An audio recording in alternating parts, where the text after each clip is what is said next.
বিশিষ্ট প্রাবন্ধিককার অন্নদা শঙ্কর রায় রচিত প্রবন্ধ ভারতীয় সংস্কৃতির স্বরূপ। 40-50 বছর আগে আমাদের বাল্যকালে রবীন্দ্রনাথ প্রমুখ মনীষীর কাছে আমরা এই শিক্ষাই লাভ করেছিলুম যে ভারতীয় সংস্কৃতি হচ্ছে গঙ্গা, যমুনা, সরস্বতীর মতো তিনটি স্রোতের ত্রিবেণী সঙ্গম।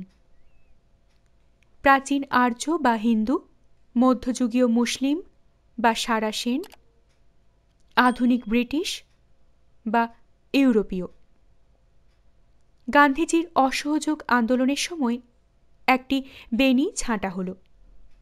ইংরেজের সঙ্গে তখন আমাদের শত্রুতা চলছে, সুতরাং আমাদের সংস্কৃতি যে তাদের সংস্কৃতির কাছে ঋণী, এ চিন্তা আমাদের অসহ্য লাগত।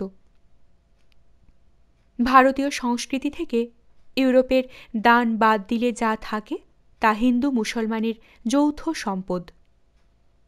গঙ্গা যমুনার যুক্ত বেনি, সরস্বতী একদম লুপ্ত। রবীন্দ্রনাথের এটা ভালো মনে হয়নি, কিন্তু কে শোনে তার প্রতিবাদ? আমরা তখন নিশ্চিত জেনেছি যে গোটা ইংরেজি আমলটাই আমাদের ইতিহাসে প্রক্ষিপ্ত।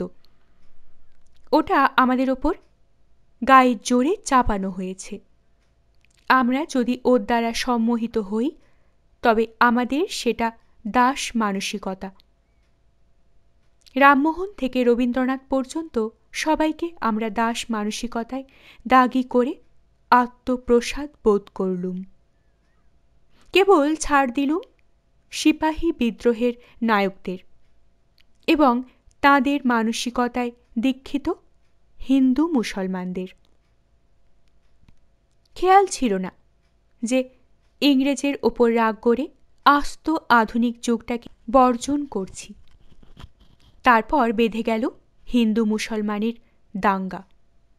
প্রথম প্রথম তার পেছনে আমরা একমাত্র ইংরেজের হাত দেখতে পেলুম, কিন্তু সাম্প্রদায়িক রোয়েদাদের পর আমাদের চোখ থেকে পর্দা সরে গেল। মুসলমানের ওপর রাগ যতই বাড়তে থাকল, ততই আসতে লাগল মুসলিম ধারা সম্বন্ধে বিতৃষ্ণা। একটু একটু করে আর একটি বেনি ছাঁটা গেল, সেটা মুসলমানেরও ইচ্ছায়। সংস্কৃতি বলতে আমরা বুঝলুম মুসলিম বর্জিত, তার মানে 11 শতাব্দীর পূর্বের, যখন সোমনাথের মন্দির কলুষিত হয়নি, আর ওঁরা বুঝলেন হিন্দু বর্জিত। তার মানে আরব, ইরান প্রভৃতি মুসলমান অধ্যুষিত দেশের, যেখানকার রাষ্ট্র নাকি ইসলামী রাষ্ট্র। পাকিস্তান হাসিল হবার পর অনেকে আশা করেছিলেন যে হিন্দুস্থান প্রতিষ্ঠা হবে। সেখানকার সংস্কৃতিতে কেবলমাত্র গঙ্গাই থাকবে, গঙ্গা জলের শুদ্ধতা নিয়ে। যমুনা থাকবে না, সরস্বতী থাকবে না। ইতিহাস থেকে প্রায় 1000 বছর কাটা পড়বে। কিন্তু ইংরেজির বদলে হিন্দি শিখতে হবে শুনে টনক নড়ল। তখন ইংরেজির খাতিরে ইংরেজ আমলটাকে কোনো রকমে হজম করা গেল, অন্তত ইংরেজি শিক্ষাটাকে।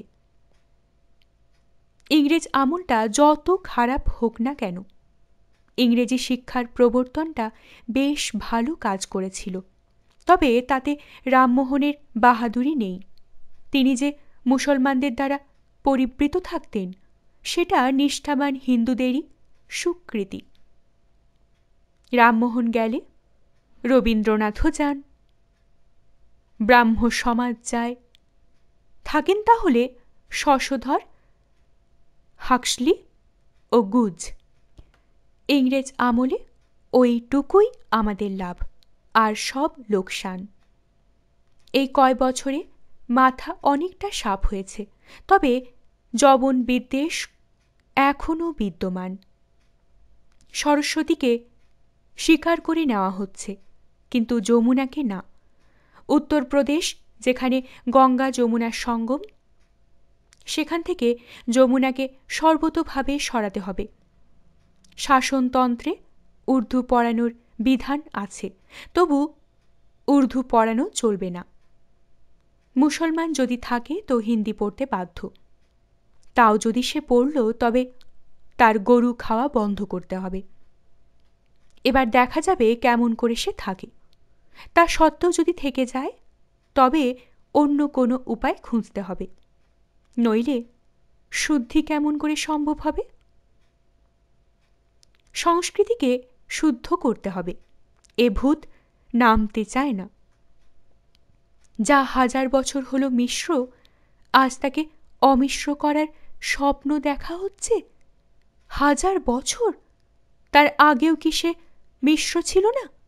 শক, হুন, কুষাণ ইত্যাদি কি বাইরে থেকে এসে গঙ্গা প্রবাহে মধ্য এশিয়ার বারিধারা মেশায়নি? আরও আগে আর্য, দ্রাবিড়, মঙ্গল, কোল ইত্যাদি। বৈদিকের সঙ্গে বৌদ্ধ, স্বরদর্শনের সঙ্গে আরও 6টি দর্শন, আস্তিক্যের সঙ্গে নাস্তিক্য। সংস্কৃতির স্বভাবই এই যে তার মধ্যে বহু শত বিরোধ স্ববিরোধ থাকে। যে সংস্কৃতি নানা বিবাদী সুরকে সঙ্গতি দিতে জানে না, সে তার শুদ্ধতা নিয়ে কাল গর্ভে বিলীন হয়। আমাদের সংস্কৃতি যে এখনো বিলীন হয়নি তার কারণ বৈচিত্র্যকে বিশুদ্ধ বলে বর্জন করা যৌবনকালে তার স্বভাব ছিল না। এ ভাব এসেছে বৃদ্ধ বয়সে। জরাকে যৌবনে পরিণত না করলে সে আমাদের নবলব্ধ স্বাধীনতাকেও জরাগ্রস্ত করবে। সংস্কৃতির মধ্যে কেবল একটি নয়, একাধিক ধারার সরসঙ্গতি রয়েছে। কি ভাষা, কি সাহিত্য, কি সঙ্গীত, কি চিত্রকলা, কি ভাস্কর্য, কি স্থাপত্য, কি বেশভূষা, কি রন্ধনকলা, কি দর্শন, কি বিজ্ঞান, কি সমাজতত্ত্ব। যেদিক থেকেই বিবেচনা করা হোক না কেন, ভারতীয় সংস্কৃতি ত্রিবেণীর জল। শুধু গঙ্গা জল নয়, এমনকি ধর্মেও সমন্বয়ের চেষ্টা হয়েছে। ইদানিং অবশ্য আর শোনা যায় না যে রামকৃষ্ণ পরমহংসদেবের বৈশিষ্ট্য ছিল তার খ্রিস্টীয় ও মুসলমান মতের সাধনা। অবিকল রামমোহন যা চেয়েছিলেন, গান্ধী যা চেয়েছেন, খ্রিস্টধর্ম প্রায় 19 শতাব্দী ধরে ভারতের মাটিতে দৃঢ়মূল হয়েছে। ইসলাম প্রায় 1000 বছর ধরে ভারতের মাটির গুণে তাদেরও পরিবর্তন ঘটেছে, তারাও পরিবর্তন ঘটিয়েছে। তার ফলে বিশুদ্ধ হিন্দু বা বিশুদ্ধ মুসলমান বলে কেউ নেই। বিশ্বাসের দিক দিয়ে সকলেই অল্প বিস্তর মিশ্র। 3টি বেণীর মধ্যে গঙ্গা চিরদিনই বড় ছিল, চিরদিনই বড় থাকবে। তা বলে যমুনা ও সরস্বতী উড়ে যাবে না। রাজনৈতিক মনোমালিন্য থেকে যে বর্জনশীল মনোভাব আসে তা শেষ পর্যন্ত আপনাকেই বিড়ম্বিত ও বঞ্চিত করে। ইংরাজি পড়ব না, উর্দু শিখব না, 150 বছরকে অবহেলা করব, 1000 বছরকে অবজ্ঞা করব, এতে আমাদেরই ক্ষতি।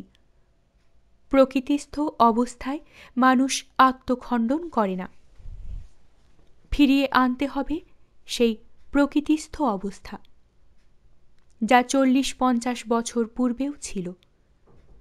এর জন্য ইংরেজের বা পাকিস্তানি কর্তাদের শুভ বুদ্ধির অপেক্ষায় বসে থাকা যায় না। যা সত্য তা স্বয়ংক্রিয়, যা অন্যের মুখ চেয়ে নিষ্ক্রিয় নয়। ভারতের সংস্কৃতি যদি ত্রিবেণী সঙ্গম হয়ে থাকে তবে তা এই কয়েক বছরের দুর্ঘটনার ফলে ত্রিধা বিভক্ত হতে পারে না। আমরা যা হয়েছি তা বহু সহস্র বছরের বিবর্তনে হয়েছি। তার মধ্যে গত 1000 বছরও পরে, গত 150 বছরও পরে। মুসলমান আমল ও ইংরেজ আমল অকারণে হয়নি, অকারণও হয়নি। শান্তভাবে চিন্তা করলে বোঝা যায় এসব অবশ্যম্ভাবী প্লাবন আমাদের জাতীয় জীবনের ঊষরতম মুহূর্তে ঘটেছে ও উর্বরতা বিধান করেছে। ভাঙন অপ্রীতিকর, পলিমাটি প্রীতিকর। ভাঙনের কথা মনে পুষে রাখব না, পলিমাটির ওপর নতুন ফসল ফলাব। ত্রিবেণীর সঙ্গে আমি আর একটি বেণী যোগ করতে চাই। সেটি ভারতেরই চির উপেক্ষিত লোকসংস্কৃতি। গঙ্গা, যমুনা, সরস্বতী আমাদের সকলের দৃষ্টি জুড়েছে।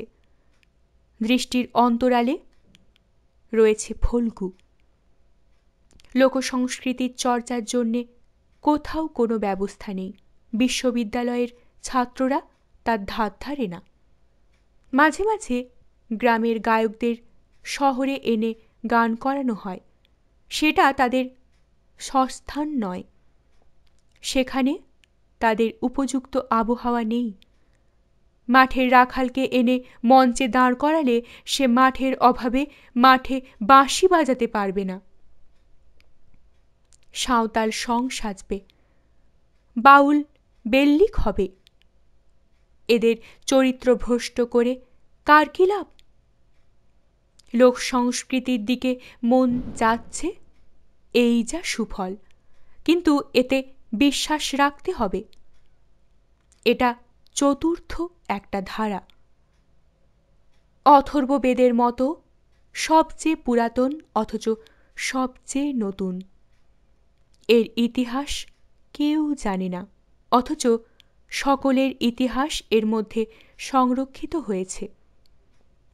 এক একটি রূপকথা প্রায় প্রাগৈতিহাসিক, এক একটি ছড়ার বয়সের গাছ পাথর নেই, অথচ মুখে মুখে ঘুরতে ঘুরতে তার নিত্য নবীন। ভবিষ্যতে যারা সংস্কৃতির গর্ব করবে তাদের এই 4টি পরীক্ষায় উত্তীর্ণ হতে হবে।